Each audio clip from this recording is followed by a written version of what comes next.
The St. Petersburg Lottery is a hypothetical game of chance in which a coin is flipped repeatedly until it lands on heads. If it takes n flips for the coin to land on heads, the player wins $2.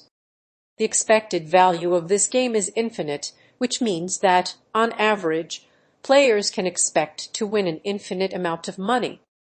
However, this is a paradox, because no one would actually pay an infinite amount of money to play the game.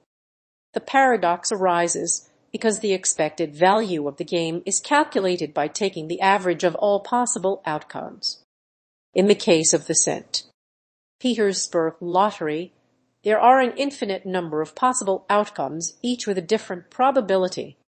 The probability of winning on the first flip is 1/2. The probability of winning on the second flip is 1/4. The probability of winning on the third flip is 1/8, and so on.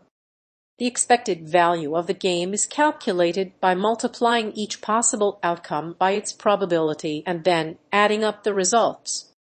Expected value equals 1/2 $2 1 plus 1/4 $2 plus 1/8 $2 3 plus equals $1 plus $2 plus $4 plus equals $infinity. The problem with this calculation is that it does not take into account the fact that no one would actually pay an infinite amount of money to play the game.